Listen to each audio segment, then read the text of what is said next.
What would have ended the war faster? This was the question that haunted British historian B.H. Littlehart as he sat across from the defeated German Field Marshal Gerd von Rundstedt in 1946. Littlehart expected a technical reply, maybe something about supply chains, air superiority, or the sheer weight of Allied industry. But the answer he received was more damning. Von Rundstedt didn't talk about weapons or tanks.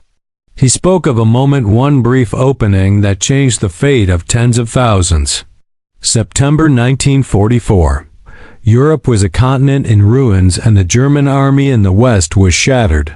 The Allies, surging forward after the collapse at Falaise, had forced the Germans into a chaotic retreat. Roads were clogged with twisted metal, burned-out tanks and abandoned artillery stretching for miles. Tens of thousands of Germans were dead, more captured, and what remained of their forces was scattered, leaderless, and desperate. Into this chaos stepped Field Marshal Walter Model, Hitler's fireman, a man sent to salvage disasters. What he found on the Western Front was beyond repair. His units existed only on paper. There were soldiers with no weapons, officers without man, and a defensive line that was nothing more than a wish. Out of hundreds of tanks, barely 100 could move.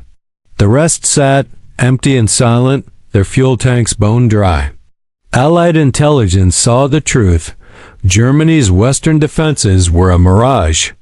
Patton's Third Army, racing like a storm across France, felt the German resistance crumbling beneath their tracks. For the first time since D-Day, American soldiers believed they might be home by Thanksgiving. The end was in sight. But what they didn't know was that, far behind the front lines, decisions were being made that would pull the brakes just as victory seemed close. Patton's tanks reached the Moselle River, the last natural barrier before Germany's heartland. Beyond lay the Siegfried Line, the Ruhr, and ultimately Berlin. Patton's intelligence chief, Oscar Koch, delivered report after report. The enemy is finished. Their lines broken, a single focused push could shatter what remained. But while Patton was ready to strike, Model was scraping together every resource left, old men from reserve units, teenage boys pulled from the Hitler Youth, clerks who had never held a rifle. He was racing against time, praying for a miracle. Every day the Allies waited. Model's desperate defense grew marginally stronger. And then came the turning point. September 1st, 1944. Dwight D. Eisenhower assumed direct command of all Allied ground forces. Now, everything depended on a single decision. Should the Allies concentrate their might on one axis, hammering through to Germany's industrial core? Or should they advance cautiously, squeezing the Reich from every direction at once? The first option was bold, a gamble that could end the war in weeks, but if it failed, would risk all. The second was safer, slower, and above all, politically easier. Patton lobbied hard for a concentrated thrust. American doctrine supported it and German defenses couldn't stop it. But the battlefield was only half the war. Eisenhower was not just a general. He was the leader of a fragile coalition. Montgomery, the British commander, demanded priority in the North. Churchill pressed Roosevelt, threatening political chaos if British interests weren't honored. And then there was Patton himself, brilliant but volatile, his past scandals making it impossible to grant him full public authority. Complicating matters further was logistics. Antwerp, Europe's greatest port, had fallen to the Allies, but the Germans still held the Scheldt estuary leading to it. Until the estuary was cleared, Antwerp was useless, a prize that couldn't be claimed. Clearing it was Montgomery's task, but he was fixated on Operation Market Garden, an audacious plan to leap across the Rhine in Holland. As September dragged on, Allied supply lines stretched thin. Trucks of the Red Ball Express struggled to keep Patton's tanks fueled. Eisenhower was forced to choose where vital supplies would go. He chose Montgomery, who promised Market Garden would end the war by Christmas. In the war rooms, maps and egos clashed. On the front lines, the soldiers waited. And in the shadows, the enemy was gathering strength. September's chill crept over Europe as the Allies stood at a crossroads. The momentum of summer's victories began to fade, not for lack of courage at the front, but because of indecision and rivalry far behind the lines. Eisenhower's fateful choice to advance on a broad front, feeding every army a little instead of fueling one to crush the enemy, would alter the course of the war, and thousands of destinies with it. General Montgomery's arguments dominated Allied war councils. He demanded fuel, troops, and the right to lead a bold strike north, deep into Holland, with Operation Market Garden. His voice carried the weight of British pride and the shadow of Churchill's political pressure. Eisenhower, seeking unity in a coalition that threatened to fracture, relented. He gave Montgomery priority fuel, ammunition, and even command of American airborne divisions. The promise was grand, a single stroke to leap the Rhine and bring the war to a sudden glorious conclusion. Patton, meanwhile, was left fuming. His tanks sat idle, their engines cold, staring at the open road to Germany. He warned his staff that this pause was a gift one the Germans desperately needed. Every day lost was a day for the enemy to regroup, to recover from disaster. But in the Allied rear, the gamble had already been placed. September 17, 1944. The sky above Holland filled with the roar of engines, and the descent of parachutes. Operation Market Garden had begun. It was the largest airborne assault in history, a spectacle of ambition and risk. But what began with hope soon turned to disaster. The British 1st Airborne Division landed near only to be surrounded by German forces that had been presumed broken. The fighting was fierce and desperate.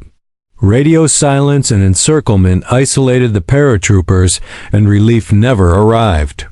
Of 10,000 men who landed, barely 2,000 escaped with their lives. The rest were killed, wounded, or captured.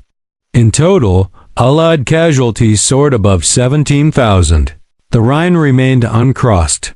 The path to Germany, once so clear, was now blocked by blood and ruined hopes. And something more precious than men had been lost: time. The fuel and supplies poured into Market Garden could have powered Patton's army straight into the heart of the Reich, perhaps ending the war before winter's cruel return. Instead, those resources and lives were spent on a gamble that led nowhere. Patton's frustration was matched only by the relief of his enemy. Field Marshal Model, who days earlier had reported the West to be indefensible, now watched as the Allied advance slowed, then stalled. He moved swiftly, exploiting every moment. Units were pulled from quiet sectors. Reserves were conscripted factory workers handed rifles. Teenagers sent to the trenches. Piece by piece, the West Wall, the German Siegfried Line was reborn. Where there had been nothing but broken men and empty guns, now a defensive bulwark took shape. By late September, Model had forged a line. By October, he had reserves.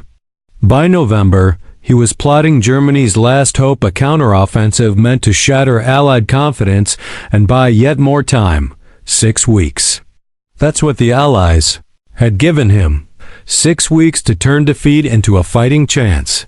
6 weeks that should never have existed.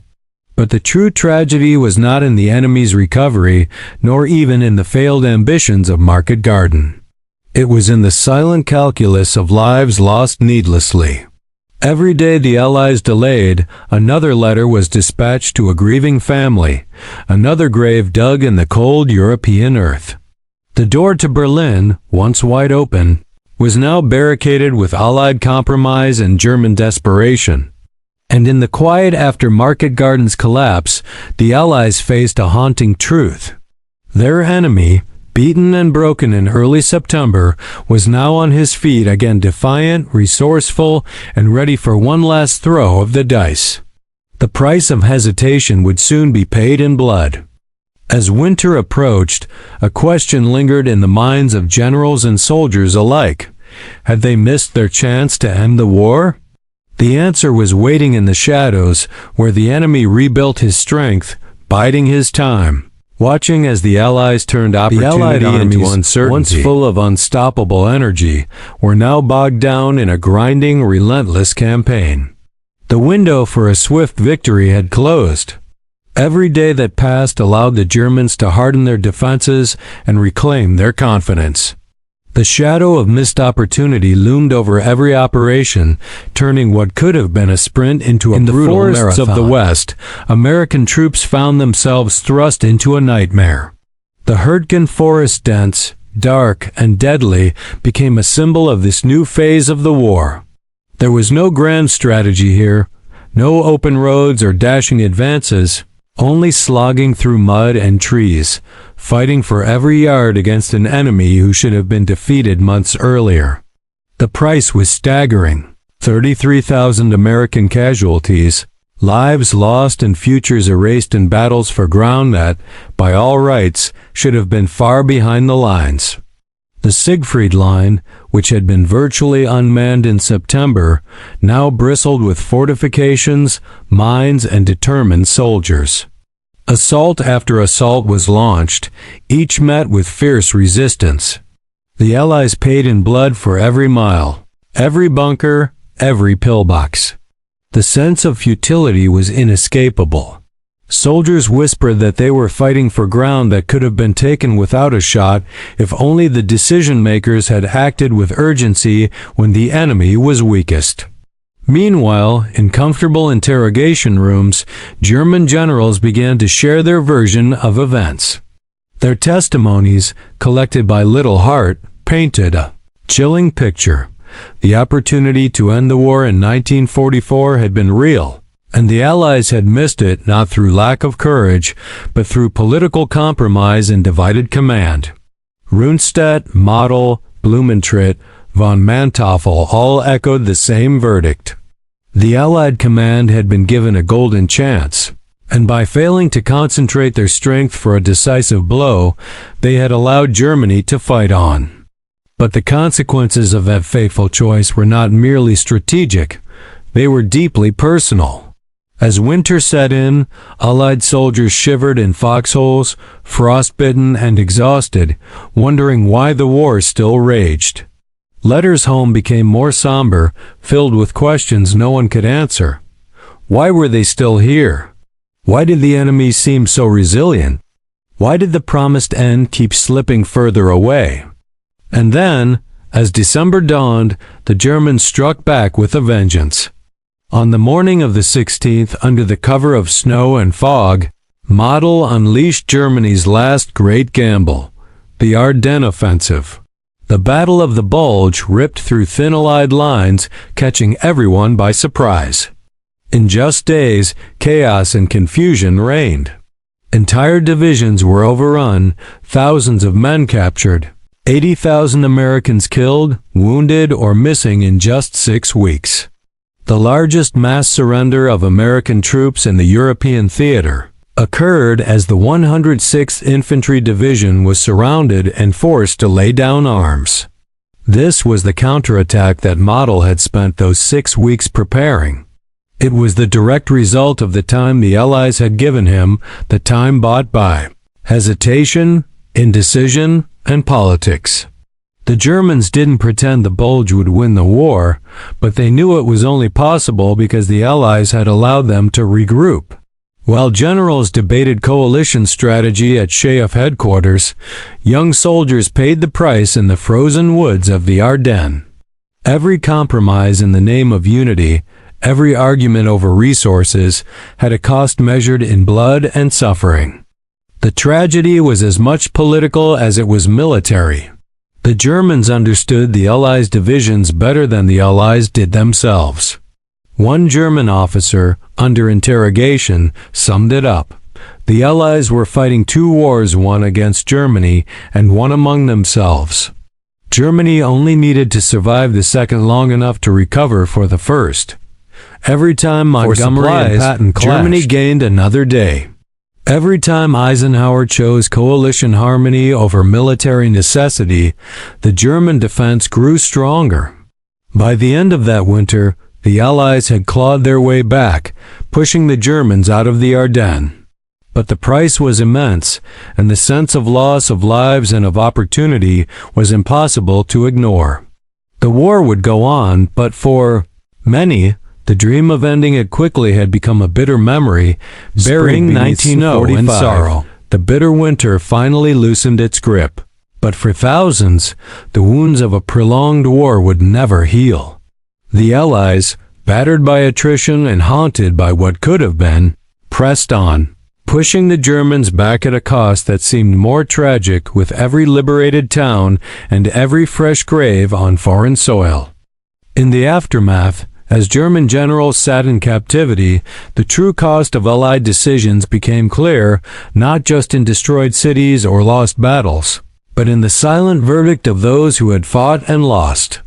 Little Hart, sifting through testimony after testimony, assembled a damning consensus. German commanders, Rundstedt, Model, Blumentritt, von Manteuffel agreed. The Allies had missed their moment. If only a concentrated, relentless assault had come in September, the Reich's defenses would have shattered. The war would have ended months earlier. Tens of thousands might have been spared. Rundstedt was blunt. There was no ambiguity in his judgment. A strong, concentrated attack through the Ruhr would have broken us, he admitted, especially coupled with Allied air supremacy. This wasn't a self-serving excuse, but a cold, professional analysis. The Germans weren't praising the Allied broad front strategy, they were calling it an unintentional gift. The backbone of German resistance was already broken, admitted SS Panzer Commander Kurt Meyer.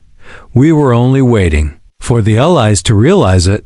When Little Hart pressed further, if the Allies should have struck hard and fast, who should have led the charge? The answer was equally unsettling. Not Montgomery, whom the Germans found methodical and predictable. Not Bradley, whose caution allowed for anticipation. It was Patton who struck fear into every German general the most.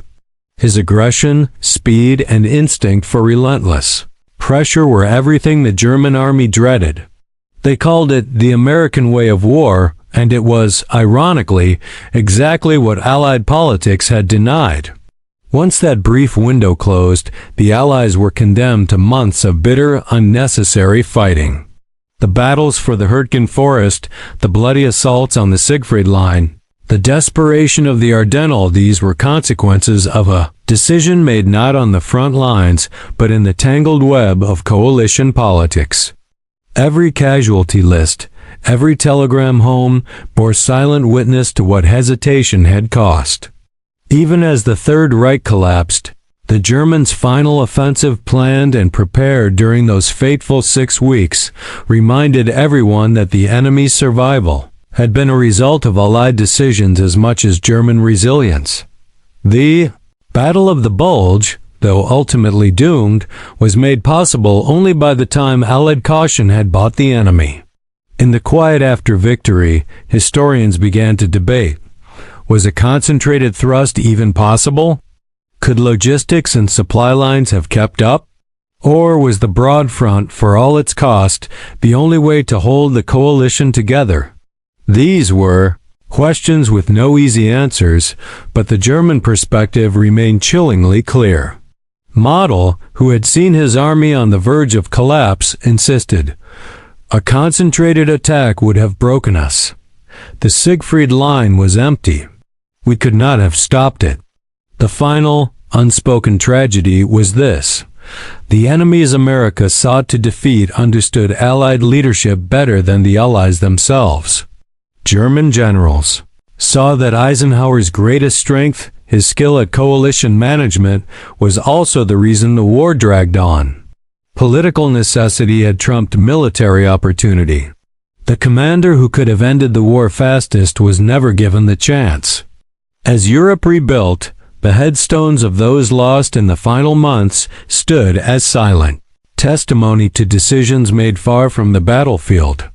Little Heart's final question lingered in the air, unresolved and haunting. Were the right people listening when the enemy explained how he could have been beaten? Or had the greatest opportunity of the war been lost to politics, egos, and the fear of risk? The story was over, the guns were silent. But the lesson, etched into every grave from Normandy to the Rhine, would echo through history. Sometimes, the greatest enemy is not across the battlefield, but hidden in the shadows of indecision.